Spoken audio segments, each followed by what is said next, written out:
जय मसीह की my YouTube family, आपका स्वागत है मेरे यूट्यूब चैनल पर। मैं आपको आज बताऊंगी कि बाइबल किस प्रकार पढ़ी जाती है और इसे कैसे पढ़ें। बाइबल पढ़ने के लिए यह 5 बातें ध्यान रखें। वीडियो स्टार्ट करने से पहले आप मेरी वीडियो को लाइक और शेयर करना मत भूलिएगा।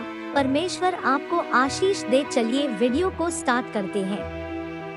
पहली बात यह है कि बाइबल पढ़ने से पहले आप परमेश्वर से प्रार्थना करें, जिससे कि आपको बाइबल के हर एक वचन समझ में आ जाए और आप अपनी जिंदगी में सही प्रकार से वचनों को प्रयोग कर सके। तो हम प्रार्थना कैसे करें? तो प्रियो, आप इस प्रकार प्रार्थना करो। हे मेरे परमपिता परमेश्वर, माना कि मैं पापी हूँ, माना कि मैंने बहुत से पाप किए हैं, अनजाने या जानबूझकर जो भी पाप या जो भी गलती की है, मेरे पापों को आप क्षमा करो और मुझे आप ऐसा मन और ऐसी शुद्ध आत्मा दो कि मैं आपके वचनों पर चल सकूं और आपकी एकता में रह सकूं। इस प्रकार आपको प्रार्थना करनी है।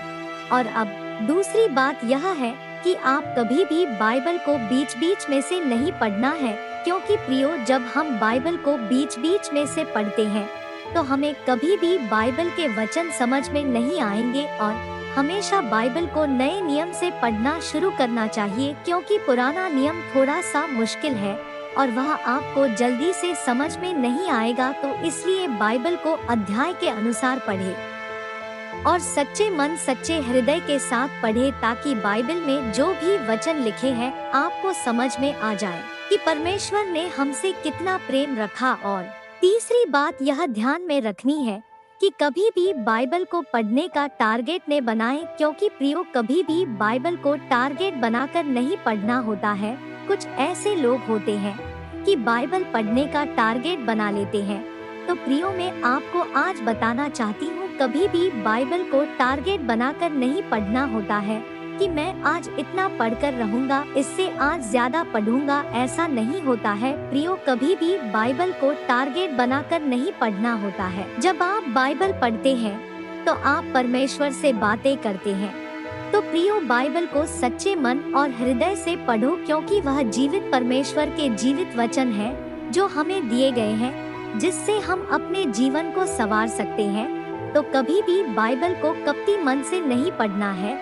अब चौथी बात यह ध्यान में रखनी है आपको कि दूसरों को चिढ़ाने के लिए बाइबल कभी नहीं पढ़नी है। प्रियो, बाइबल हमें जीने का रास्ता दिखाती है कि हम जीवन को कैसे बनाएं और कैसे पापों से छुटकारा पाएं। तो प्रियो, कभी भी दूसरों को चिढ़ाने के लिए बाइबल नहीं पढ़नी होती है। कुछ ऐसे लोग होते हैं कि दूसरों को चिढ़ाने के लिए बाइबल पढ़ने लग जाते हैं कि मैं उससे ज्यादा पढ़ूंगा, उससे ज्यादा आगे निकल जाऊंगा, या उससे ज्यादा मैं विश्वासी हूँ। तो प्रियो, मैं आपको यह बताना चाहती हूँ कि दूसरों को यह मत दिखाओ कि आप कितने विश्वासी हो और आप परमेश्वर में कितना विश्वास करते हो। प्रियो, आप किसी को जताने के लिए बाइबल मत पढ़ो, क्योंकि परमेश्वर ने कहा है कि अपने समान दूसरे से प्रेम रखो और तुम अपने शत्रु और पड़ोसी को भी अपने समान प्रेम रखो, क्योंकि मैं भी तुमसे अपने समान प्रेम रखता हूँ। और पांचवी बात यह ध्यान में रखनी है आपको कि जब आप बाइबल पढ़ते हो तो आप अपनी नोटबुक जरूर रखें अपने पास, क्योंकि बाइबल में कुछ ऐसे शब्द आते हैं जो आपको उन पर ध्यान देना बहुत जरूरी होता है और आप उनको अपनी जिंदगी में किस तरह आसानी से इस्तेमाल कर सकते हैं। जो परमेश्वर ने हमको वचन दिए हैं, जो बातें हमको बताई है, वह हम इम्पोर्टेंट लिख सके और हम उनको बार बार पढ़कर उनको अपने जीवन में ला सके।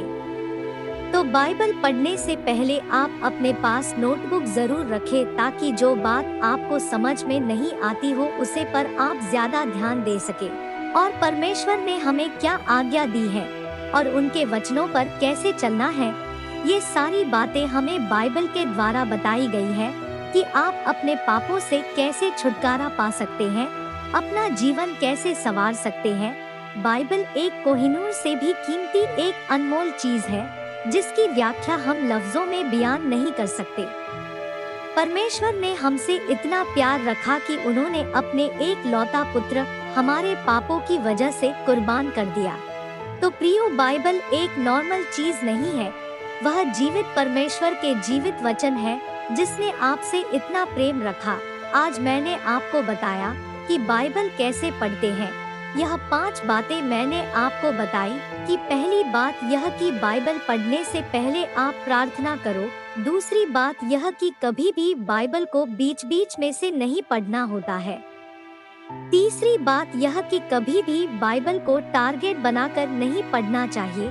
चौथी बात यह कि दूसरों को चिढ़ाने के लिए तो बिल्कुल भी बाइबल नहीं पढ़ना चाहिए। पांचवी बात यह कि बाइबल पढ़ने से पहले आप अपने पास हमेशा एक नोटबुक जरूर रखें ताकि आपको आसानी हो बाइबल पढ़ने में। तो प्रियो, आपको मेरी वीडियो कैसी लगी कमेंट में जय मसीह की जरूर लिखना। Thank you for watching my video. मैं आशा करती हूँ आपको मेरी वीडियो पसंद आई होगी। धन्यवाद।